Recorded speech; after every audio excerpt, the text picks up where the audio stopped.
I welcome everybody back to Open Diner. If it's Open Diner, it must be Thursday and it must be 6:30. So welcome. And our topic today, we're going to continue from last week. Today's topic is self-awareness in relationships, the key to navigating modern love. And as we said last week, about 50% of married couples in the United States, about half of the married couples eventually get a divorce, which is the sixth highest divorce rate in the world. The number of people who are single is more than double than what it was 50 years ago. People are not meant to go through life alone. People are social creatures. Our romantic relationships are at the center of all of our other connections. So we want to try to address that today and give you the tools needed to understand your partner or potential partner better and develop love that grows over time. So as usual, this is a cameras on event. So if you could turn on your cameras, that would be great. We find it helps everyone to connect to each other. And that's what Open Diner is all about, is connecting. And it gives you an opportunity to fully benefit from this event. So, and then some of the activities we will be doing require an open camera. So if you're joining us on Facebook or YouTube, hello Facebook, hello YouTube, welcome, and please tell us your name, where you're from, and please participate, answer questions in the comments, and we'll try to read them during the show. So we have our host tonight. I will be doing the main hosting, and I will also be doing the roundtable. I'm Gary. I'm from South Carolina. And my name is Roberta. I'm from Long Island, New York. Hi, Gary. And I'll be doing a couple exercises with us tonight, which is going to be a lot of fun. And my name is Linda, and I'll be doing the moderating.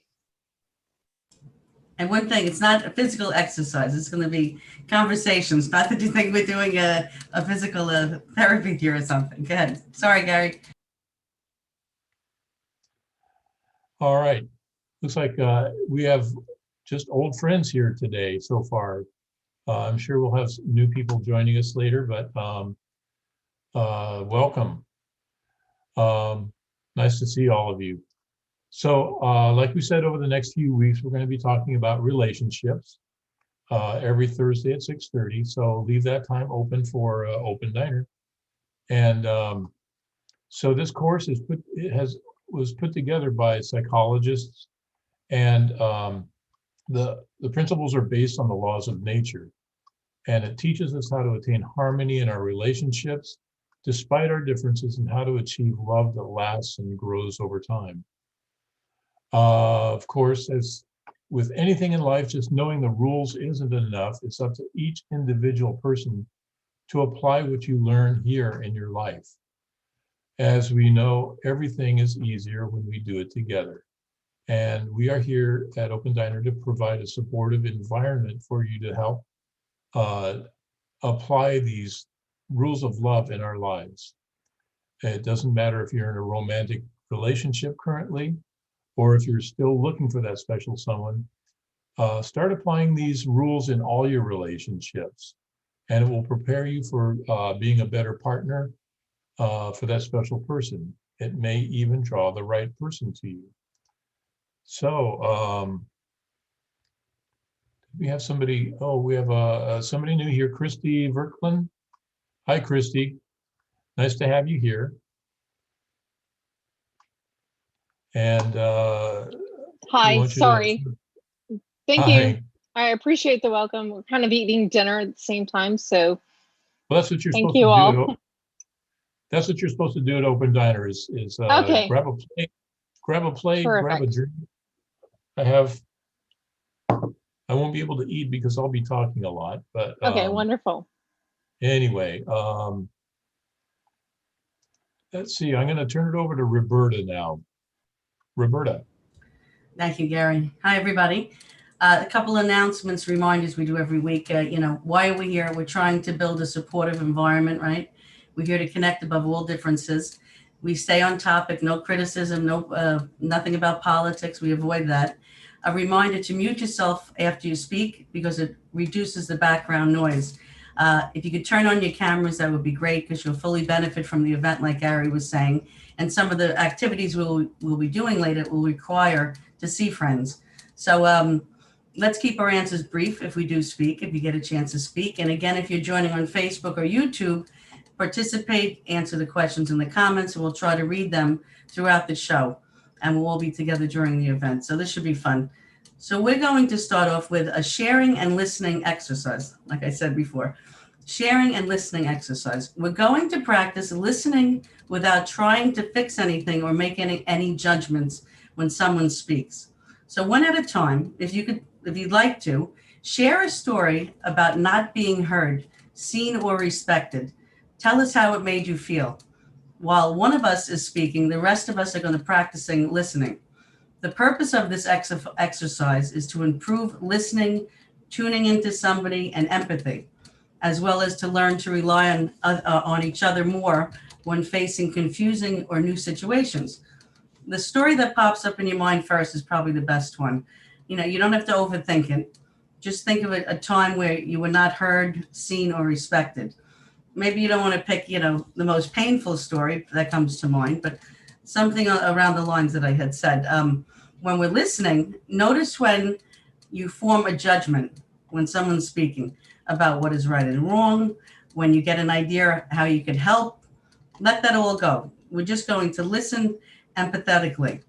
We have about 5 to 7 minutes for this. So whoever wants to open their mic and tell us a story where you were not heard, and share it with us. And let's try to listen with our hearts and not try to correct the situation. We're going to discuss how that goes later. Would anybody like to start? I can start because it's very fresh in my mind. I just got a haircut today, and first of all, the haircut appointment was at 3 p.m. and I ended up sitting down in the chair at 4 p.m. So I was almost ready to leave at that time, and I was already quite annoyed. And I was trying to explain when I finally sat down, I was trying to explain to the hairdresser what to do, what kind of haircut I wanted. In the middle, he just interrupted me and started talking to someone about his dinner plans for tonight. Then he was talking to someone else in a different language. And I just, when he actually, and meanwhile, he started cutting my hair. So I had no idea what I was going to end up looking like when I came out over there. I was very annoyed and frustrated, but that's how that went. Thank you for sharing. Anybody else would like to tell us a story?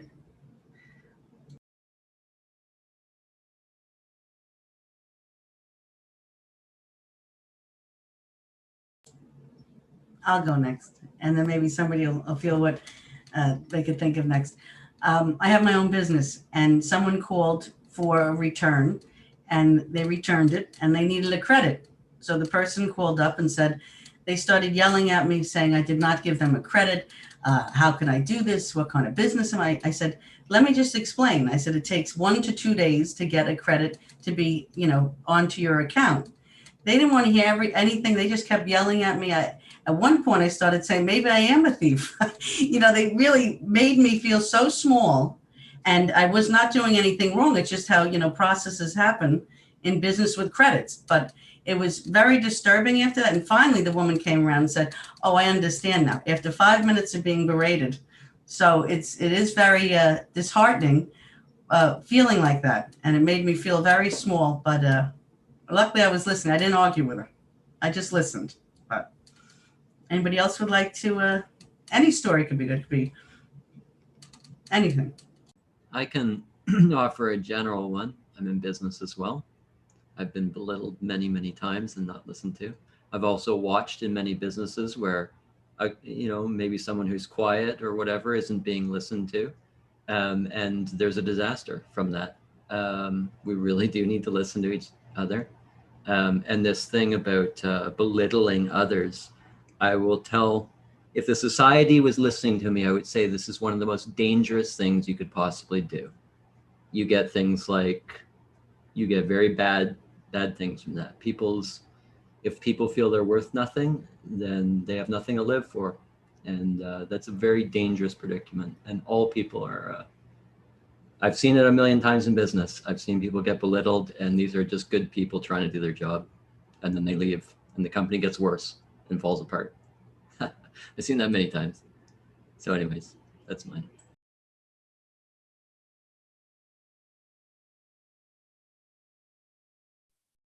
I have one little story.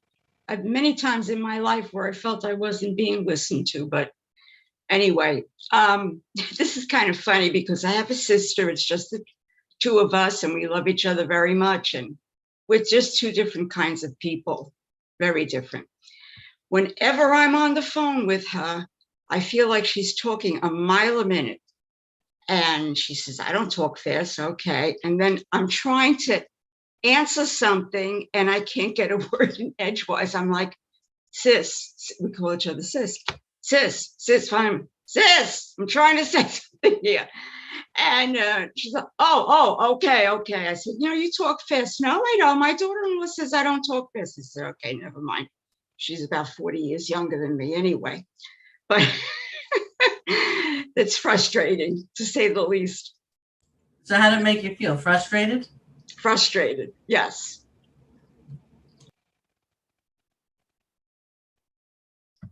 Well, my story is very simple.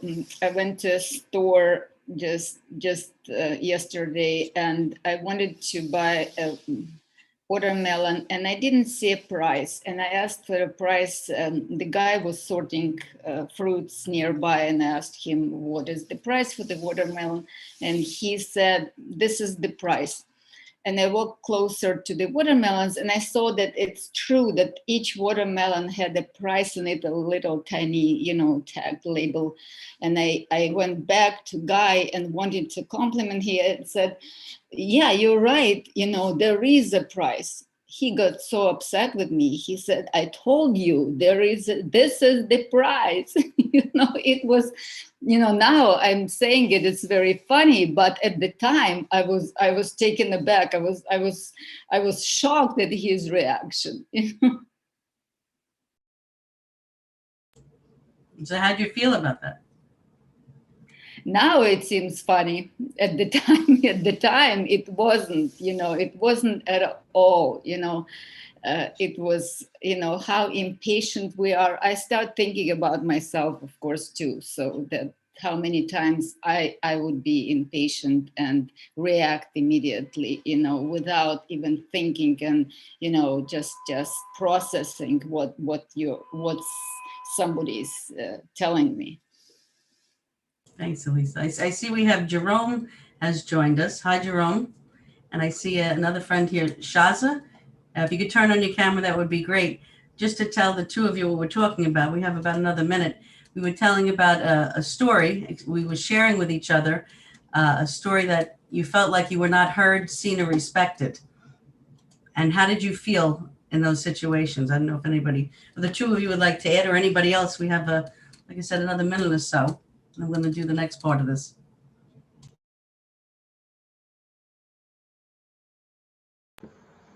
Okay, sometimes it happens when people get together, the friends, and let's say two of them start, let's say if there are three of us and two of them start talking to each other, and if I'm trying to get in and they say, shh, shut up or something, it doesn't feel well.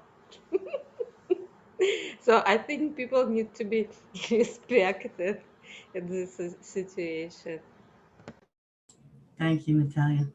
Okay, so we're going to go to the second part of this, and you have a great segue to the next part of this question. I'm going to express what I felt with Natalia, which she just shared. So the question we're going to discuss next is, share your impressions and be honest.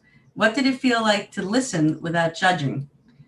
Was it difficult? And did it feel like, you wanted to share knowing that the other participants would not, I'm saying it wrong, First of, how did it feel listening without judging? Second, the people that did speak and share, how did it feel sharing, knowing that other participants would listen to you without judging? So there's two parts of this. I'm going to start with Natalia. When she just shared her story, I was ready to react right away. How does it affect me? I could relate to it. So all of a sudden, listening to Natalia went kind of out the window and, geez, what does Roberta think? So you can see how it goes directly back to ourselves. That's the first part, how I felt is listening. But it was very difficult, I would say, to just listen without adding my 2 cents in my mind and not being 100% there for the person and being empathetic. So if anybody who spoke, how'd you feel? And listening, how did you feel? If anybody would like to share. Yeah, I like to share. It's basically it's unmet needs. When people act in ways which is not to your benefit, usually it's unmet needs. They're frustrated. And don't take the words personally. Just realize that they had to survive when they were younger. And they have trigger points. And as they got older, it affected everything they're doing. They never met their unmet needs. They strategize over their unmet needs, but they never really understood what it means. And that's why I don't take things personally. Thank you. Thank you, Jerome. So the people that did share here, the friends that did share, how did it feel knowing that you were going to speak and we were not going to judge you and you had our 100% attention? I know Maria spoke, Natalia spoke, Nina spoke. Elisa, would you like to share with us? I love it. That's all I can say. I love it because my sister's always giving me advice. So there you go. Yeah, I think it's much easier to share when you feel like you're not going, or at least people are going to make an effort not to judge you and make an effort to listen. I know I've been in certain situations like Marie where you can't get a word in edgewise because no one's listening. And then you start saying something and they already lost their attention span, their attention span ran out and you only got half a sentence out. So I think we have time for one more. Would anybody like to express, even if you didn't speak, what do you think about this exercise? Well, I just wanted to say that it's really very difficult to do this without judging, because there's always something sympathetic within you that's gone through similar things that wants to justify what you went through. And to be able to sit there and listen and empathize with the people without judging is very, very difficult. And it takes I think it takes a lot of discipline. Very true. All right. Thank you, everybody, for sharing and listening. And I'm going to hand it back to Gary. All right. That was a great exercise. I really like that. We're going to go to a video now, and this is going to be the basis for our upcoming roundtable. So this is a continuing from the series from last week on relationships. So let's roll it. In order to have successful relationships, the first thing we need to know is ourselves. Who are we? What is our nature? What is our inner mechanism? What makes us tick?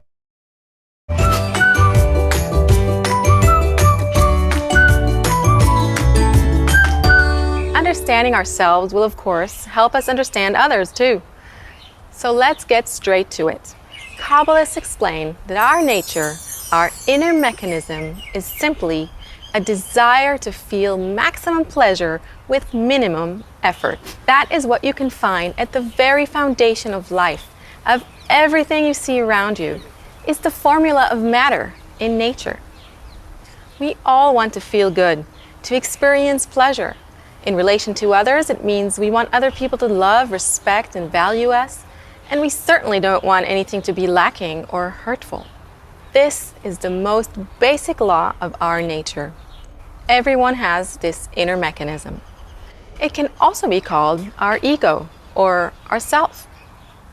There are hundreds of different aspects and tendencies within ourselves, but in general, we can view our desire as a scale that runs from our most basic desires, the animalistic needs for food, sex, and family, and onwards to higher, more evolved desires, such as money, pride, respect, control over others, and knowledge.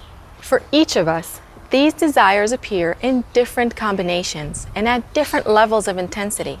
It's actually what makes each of us a unique individual. Some people will be more in love with food, others will be more drawn towards money, while others will be much more drawn towards science and research. You see how each one of us has this unique makeup of desires, and what we're drawn to at a specific time isn't permanent. Our desires are constantly growing and evolving. Once we've fulfilled a certain goal, we quickly find that a new goal takes its place. Now, let's take a look at what happens in a relationship. Here, you have two people who are different from one another, each trying to be happy and fulfilled. Two different, constantly changing systems moving in different directions. So then how do these two entities connect and maintain a stable mutual path? If you can answer this question, you're already halfway to a higher connection. This is truly the source of all our relationship problems. We need to find a common source of pleasure around which we can come together and be as one. This is called the shared space that we need to learn how to create in our relationship.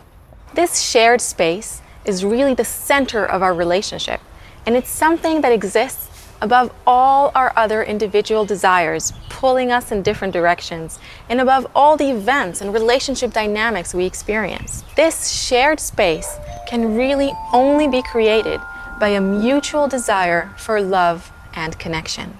Now, how can we develop this mutual desire? Here's where our self-awareness comes right back into the picture. We need to acknowledge that we are two egoists, each with his or her set of individual desires pulling us in different directions. This ego also comes with all kinds of impulses and tendencies, patterns we picked up throughout our lives. In fact, we're constantly bombarded by influences from our social environment and the media that surrounds us. And these very impulses are the result of the way we've been accustomed to think and behave to get what we want and feel that we need in our relationship.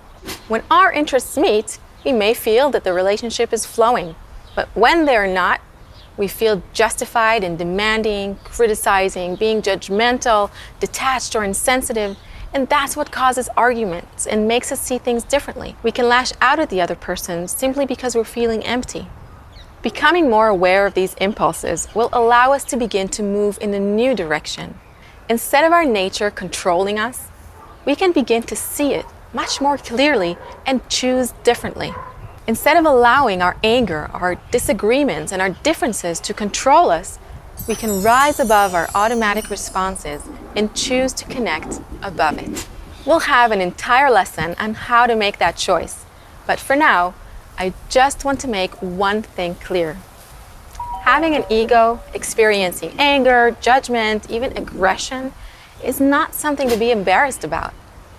On the contrary, the more we talk about it with our partner, expose our negative habits or traits, and observe them together objectively as something completely natural, the more compassion we can have for ourselves, the more we can release a lot of the internal pressure that comes along with trying to hide what's happening within us from ourselves and others.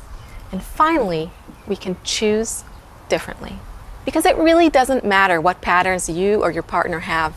You can fix anything you want if you have that awareness, and also if you give each other good examples. If each person in the relationship shows the other an example of rising above anger, discord, and disagreement, and choosing connection and compassion, or kindness, empathy, we can transform our relationships. And just as importantly, we can give our kids that example. Let's face it, a lot of these impulses we have are things we picked up as children from our parents. Many of these patterns are later reinforced by films and videos we watch, even as adults. So this awareness and mutual effort to choose differently can prevent us from passing these patterns on to our children too. And it doesn't matter if we fail occasionally. It's the effort that we make at setting that example that has the greatest influence. And every time we succeed at going above our anger or judgment and choosing love and kindness, that will strengthen that shared space between us. All right, so let's review. In this lesson, we learned that our nature is a desire to receive pleasure. Each one of us has a unique set of ever-evolving desires we're constantly trying to satisfy, even unconsciously. We learn that we're driven by impulses and certain patterns that can cause a lot of anger, judgment, and separation in our relationships. We also learned that the first step to creating a good relationship is becoming aware of these impulses and of the patterns we've acquired, and having the willingness to expose them and see them with objectivity and compassion. It's just nature. We also learned that with this new awareness, we can change and fix anything by giving and receiving good example to and from each other. In the next lesson, we're going to talk about how to transform any negative situation that shows up in our relationship into a deeper, higher level of connection.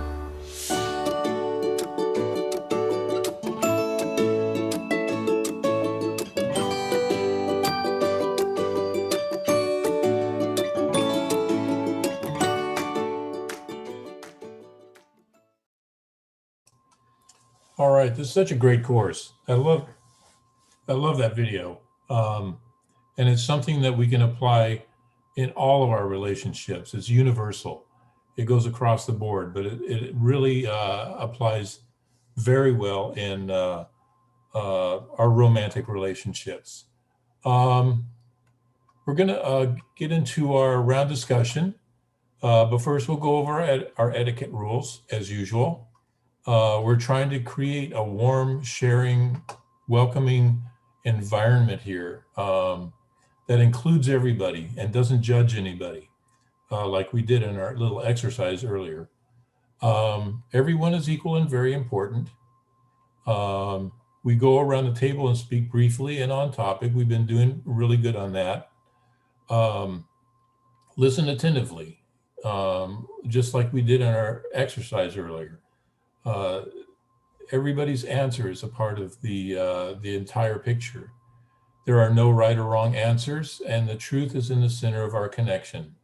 So let's remember all those, and we're going to go to our first question here.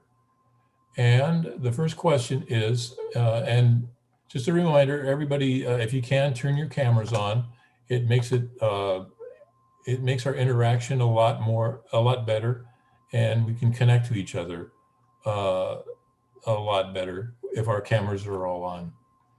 Our first question: how do we create a shared space in our relationships? In the video, we heard her talking about the shared space, which exists above all of our egoistic desires, and it's the desires that pull us in different directions. How can we create a shared space that is ours above all the individual interests? So again, how do we create a shared space in our relationships? And let's start with Nina.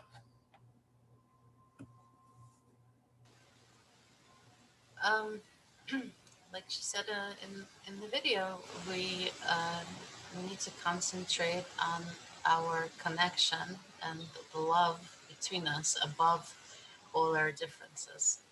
And then we can try to create this shared space above our egoistic interests. I see on the, yep, I see on the chat. I see everybody's name. How do we do it? By what we did before, is listening. And if you're really involved and you want to be involved in the relationship, you give that time to the other person, just like you would want for yourself. So the shared space is listening and listening intently and not putting your ego in. And I see that's a major problem with a lot of people, I'm sure with myself also, is you're not giving your true self. You're putting all stuff that was from past childhood memories and things we grew up with, like the woman said, on TV, and you're not giving your true self. So to listen, you give that shared space. It becomes a neutral ground. Yeah, I agree with that. We have to put our ego, we have to go above our ego. We have to put the ego to the side and listen, because listening is so important. Just one word can change the whole context. And that, I've been through that. I understand how that works. I'm not a good listener, which you have to work on, and you can't be judgmental, which I have been, so I have to work on that. So it creates a bond with your partner when you go above yourself and just worry about your partner. Next. Marie.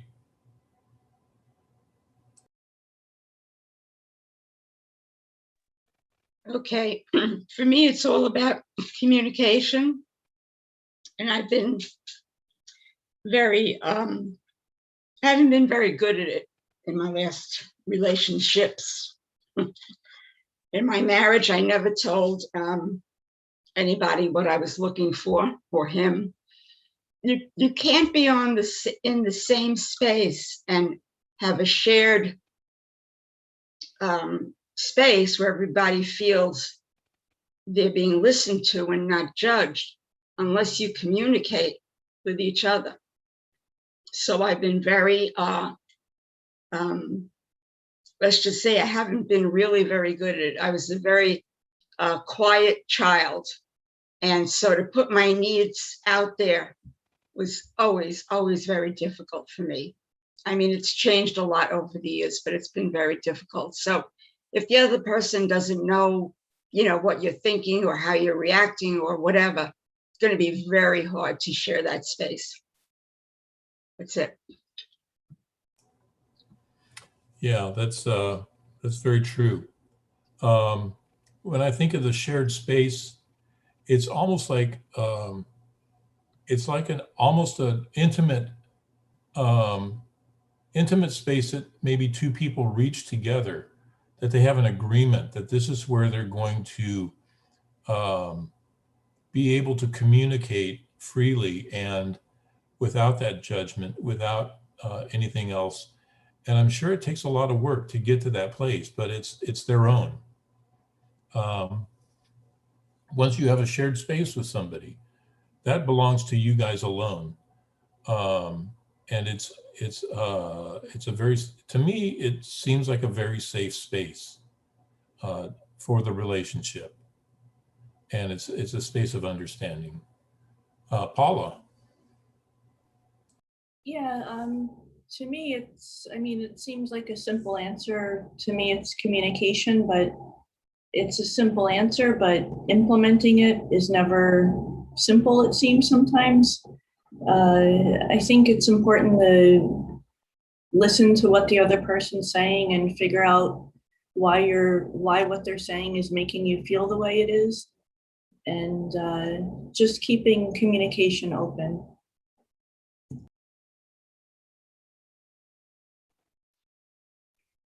And I think part of keeping communication open is listening. You got to listen to what your partner is saying. But not only that, you've got to be able to let your partner know your true feelings, what you really want, because without that give and take, you got nothing. Yeah, it's a combination of both people, right? So it's like both people have to have a desire to create the shared space. They're like equal partners in a construction project, right? Either one can wreak havoc on this bridge, whatever they're building between them, right? But if they want it, then they can pull it off. And yeah, I'm sure it's a very powerful space, as Gary said. And on the lighter side, laugh at your ego. It's quite funny. It's pretty cool. It does what it does, right? And it's pretty funny to watch. Natalia. Yes, you need two people to desire to create the shared space, but maybe somebody should start first to show the example, and there will be response then from another person, and also not try not to be judgmental. So that is very important, not to be judgmental, and see how it will work. Maybe it will help communication and will create a shared space. I was going to ask Linda if we have any responses off of Facebook or anything. Yes, we do. We have from Linda on Facebook. By thinking of our mutual bond, mutual life, which is more important than the negativity I presently feel. Look at your partner with the eye of a tender mother, patience and comprehension. And from Leva on Facebook, listen to the friend, then repeat something that the friend said, shows an interest in them. Those are great comments. Let's go on to our second question. How can we connect above our automatic egoistic responses? How can we connect above our automatic egoistic responses? And Rono can kick this one off. I think it's a good segue from the first question. We're talking about a shared space. Connecting is within this shared space. It's about understanding that the egoistic response, like my impulses of looking after my own needs, will cause these kinds of frictions. And if we're building a shared space between us together, we're trying to connect, like the question was asking, then it means that leave space for the other. Ultimately, minimum is 50-50. Even better if I can leave more space for the other. If we do that, then we minimize the amount of friction. The one key that can help understanding or help us overcome our egoistic impulses is to understand that a relationship is a rapport of dependency. We depend on each other. We complement each other, but we depend on each other. It means that you have someone that can benefit from the effort that you make on his or her behalf. And that's what happens. It's that, like, I remember the best description I had of a relationship from a teacher was saying that it's two people devoted to each other.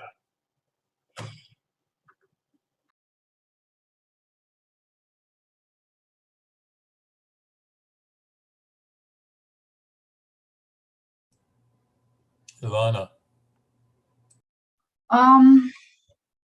Yeah, like it's interesting how it works. There should be first of all, the most, I think, important thing is to be aware of ourselves, that we will react the way, like, according to what's good for me, according how I feel, according to how I understand, and that's okay. That's the way we are.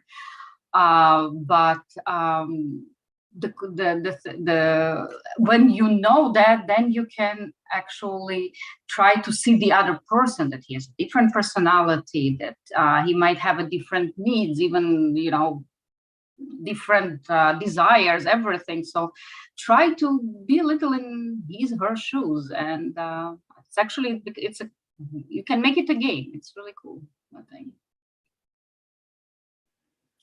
Yep, a game it is. And I keep coming back to, the exercise we did at the beginning, which is, I think, First of all, everyone should take this course, of course, and do this exercise. It should be like an education, because if you think about it, how easy it was, you know, to share something that seemed to be negative for me with you, because the space I was, you know, expressing myself, I knew it was sympathetic.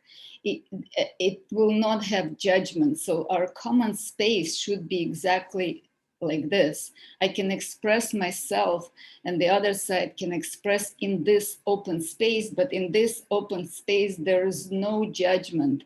There is only sympathy, although it might, you know, and I have to train myself to not automatically react, you know, and that is, again, it is a game, and you can, you know, like, we're molded by everything around us, so we can mold us to have this beautiful shared space between us. Yeah, absolutely. I think that Elisa just nailed it, like right in the head. The trick is not to react immediately, because if you react immediately, and I'm the worst at this, I'm a very reactive person, but if you react immediately, you're going to react according to your egoistic nature, and it's going to be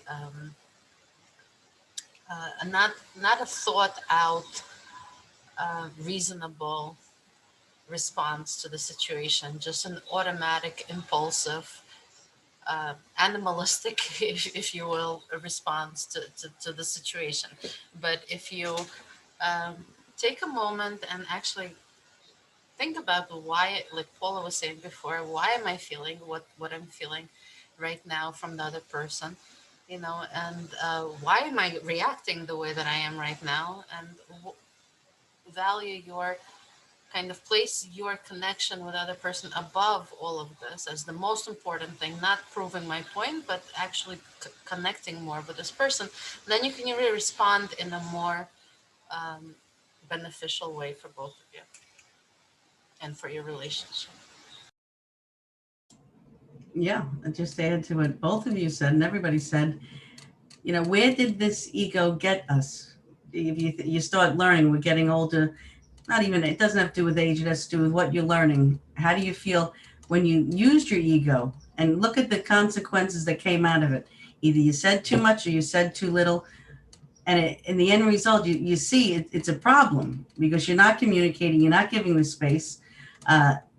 When you start looking at it as a more advanced, if you want to say, or even just as a human being, Nina was saying that animalistic is like ego. But if you sit there and listen, half the time you would be able to go above it by just looking at yourself and saying, I don't want to go in that direction. What happened many times before in relationships. So now I'm going to sit here, let the ego just watch. Many a times, I think I forget who said it here, it causes more problems if you add to it with the ego. Just listen. I learned to listen to the other person, be empathetic, and you start seeing they're not attacking me, they're hurt, and they want to discuss it. Like Marie said, it's so important, communication. And that's what it comes down. The ego is like blocking it. Like, okay, I'm not, my defenses are up. I'm not listening. But when you shut down the ego and just listen, it's a totally different outcome, totally different relationship, whether it's a relationship with a family member, work, whomever, somebody on the phone, telemarketer, totally different. So just to be quiet for a moment and see what happens with that. I'm going to do that more often. We're about out of time for our roundtable. Unfortunately, I could go a lot longer. Were there any more comments on Facebook or anything? Yes, there are. There are a few. From David, by making our survival dependent upon it. From Linda, this need to be learned and constantly renewed. Both focus on what the other wants and try to fulfill it rather than on what I want. And from Marcia, clarify what is being said to ensure what you're receiving via communication is what the other person wanted to convey to you. Also use reflection and allow for changes in the response. Excellent. Getting some great responses. I love it. I just wanted to say I love what Dan said about when you know you've reached a good place with your ego when you can laugh at it. When you can, it is very comical, you know, when you observe it as a third party, you know, what your ego tries to get away with. It's ridiculous. Anyway, we're going to wrap this up. So we're going to our little activity now. We're going to do our open diner chair dance. It's a lot of fun. Don't knock it till you try it. It's great. It's like follow the leader. So one person at a time. All of you pretty much know what we do. So I'll just go through it just for the people out there in television land. So when you're highlighted, do a little dance, and then everybody's going to copy what you do. It's follow the leader, and when others are displayed on the screen, highlighted, you do what they do, and then when that text box, when that nasty, evil text box comes up on the screen, don't read it. Just ignore it. It means that you're being highlighted, and don't miss your turn. Do your dance. So anyway, this is a great way to connect with each other, and this is our little shared space tonight, our open diner dance. So let's do it. Good.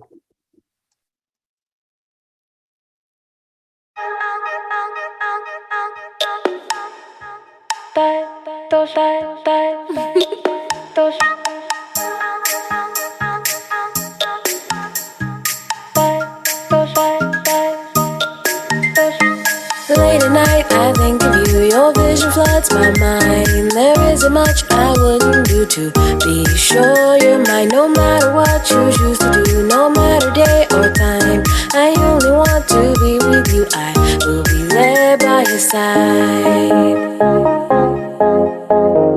As time goes by with you. As time goes by with you.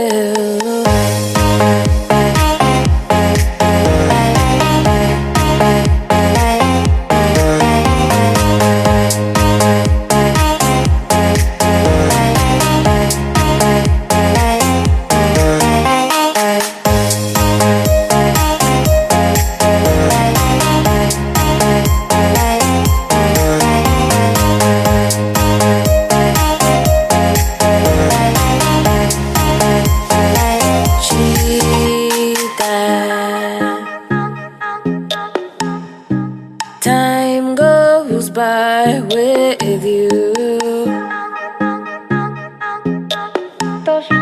Time goes by with you.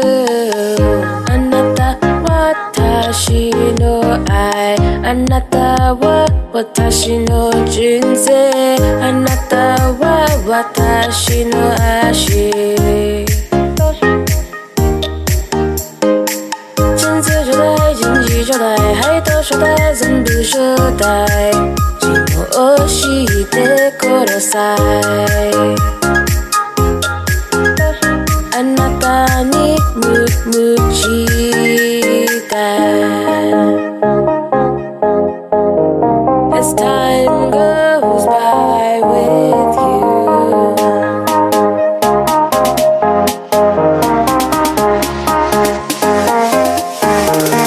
Korosai.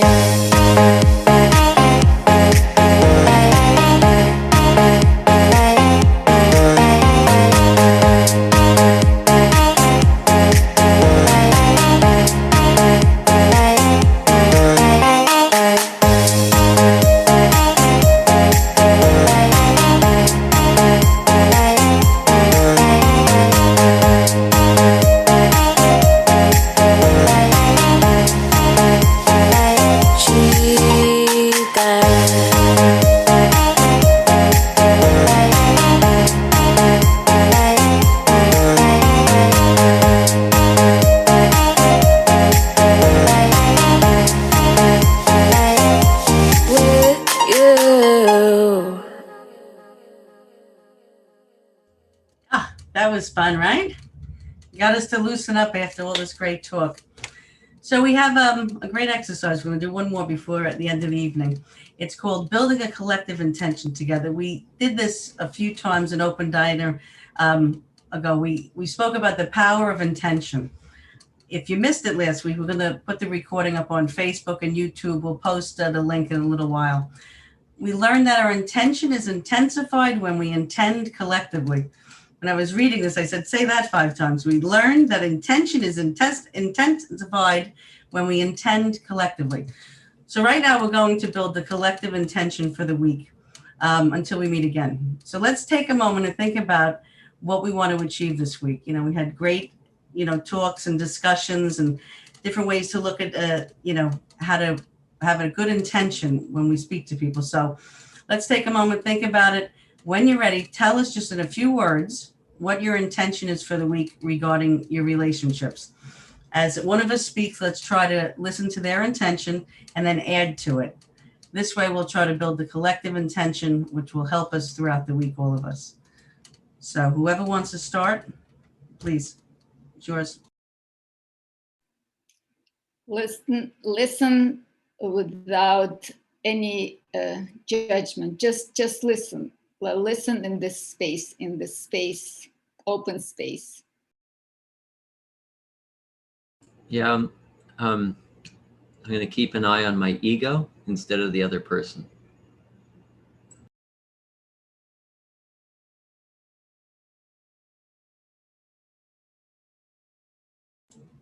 My intention for this, I'm sorry, go ahead. No, I was going to say, go ahead, Alana, whomever. Okay, I would try to feel the other person instead of myself. Yes, my intention for the week will be boxing up my ego and be a better communicator. I was going to say the same, to communicate more effectively. I think I have to, I'm sorry. Oh, go ahead, Marie. I think I have to just say to myself, stop and listen. Don't just hear with my ears, but actually listen so that I understand the meaning of the other person. I'm going to try more to put a lid on my reactions.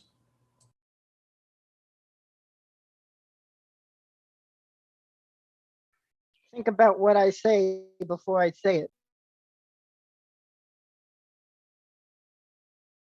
I would never do that.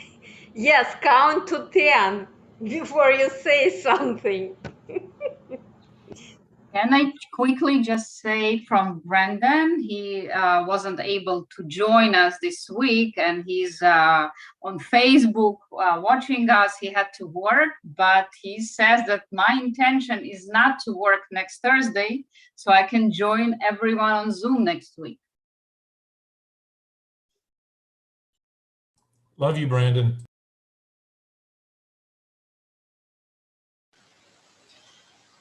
My intention is to give attention to this shared space between us. My intention is to listen first to what the person's saying and feel empathetic and just be a friend that I would want to actually be a friend with. So to listen, be compassionate.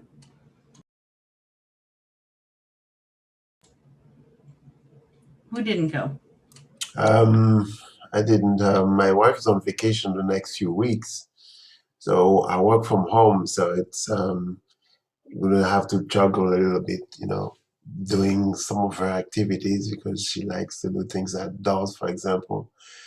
And so the intention would be to make her feel listened to and cared for, even though, just putting work aside a little bit and make it work.